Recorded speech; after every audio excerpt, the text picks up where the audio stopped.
Assalamualaikum warahmatullahi wabarakatuh. Semangat pagi anak-anak. Alhamdulillah hari ini kita bisa mulai belajar lagi seperti biasa. Namun sebelum belajar dan menonton video dari Ustazah, marilah kita sama-sama mengucapkan basmalah.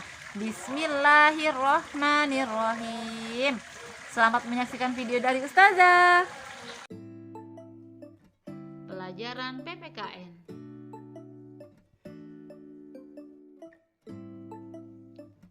Pada pelajaran PPKN kali ini kita akan belajar tentang sila kelima pada Pancasila. Sila kelima pada Pancasila berbunyi keadilan sosial bagi seluruh rakyat Indonesia. Sila kelima disimbolkan dengan gambar padi dan kapas. Sila kelima memiliki makna bahwa setiap warga harus diperlakukan secara adil.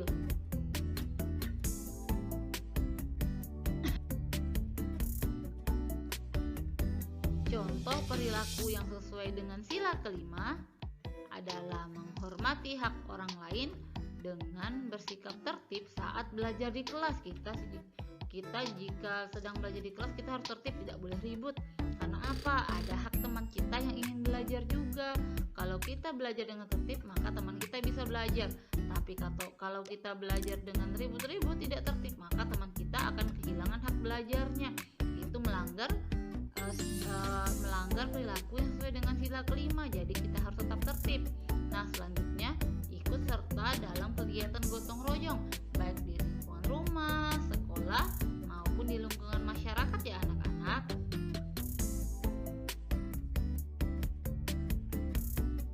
Saat musim kemarau, persediaan air berkurang. Kita harus menghemat air. Menggunakan air secukupnya saat mandi merupakan salah satu cara kita untuk menghemat air. Ada yang tahu bagaimana cara kita menghemat air agar persediaan air kita tidak habis?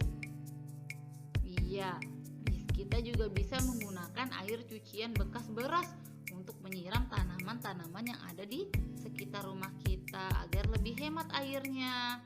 Kemudian kita juga bisa menutup keran saat menyikat gigi, jadi kerannya tidak dibiarkan menyala dan airnya tidak akan terbuang sia-sia.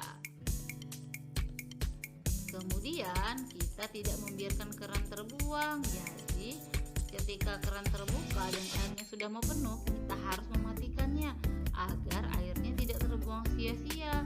Kemudian anak-anak jika berwudu, anak-anak juga berwudunya kerannya jangan terlalu besar memutarnya, karena nanti selain baju kita akan cepat basah, maka air keran itu akan terbuang lebih banyak. Jadinya lebih baik kita secukupnya saja membuka air keran saat berwudu.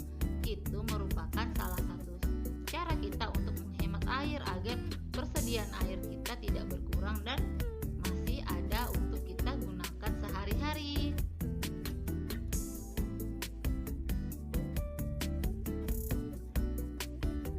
Menyebutkan aturan makan di rumah.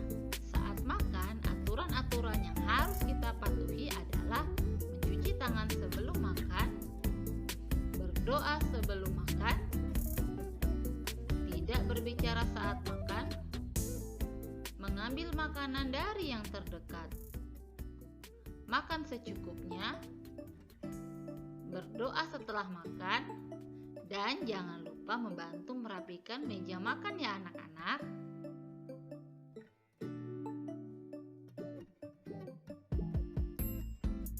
Bekerja sama menyelesaikan kebersihan rumah. Nah, setiap masalah harus segera diselesaikan. Begitu juga dengan masalah kebersihan yang ada di rumah. Seluruh anggota keluarga harus bekerja sama agar masalah kebersihan dapat terselesaikan dengan baik. Kerjasama dapat membuat masalah kebersihan menjadi lebih ringan diselesaikan. Jadi anak-anak, apabila anak-anak di rumah, silakan anak-anak bekerja sama mengatasi masalah kebersihan yang ada di rumah. Apabila ruang tamunya kotor, dapurnya kotor, halamannya kotor, silakan anak-anak bekerja sama membagi tugas bersama adik, kakak, ataupun orang tua kita untuk sama-sama membersihkan rumah. Insya Allah, pekerjaan yang berat akan terasa ringan jika diselesaikan secara bersama-sama.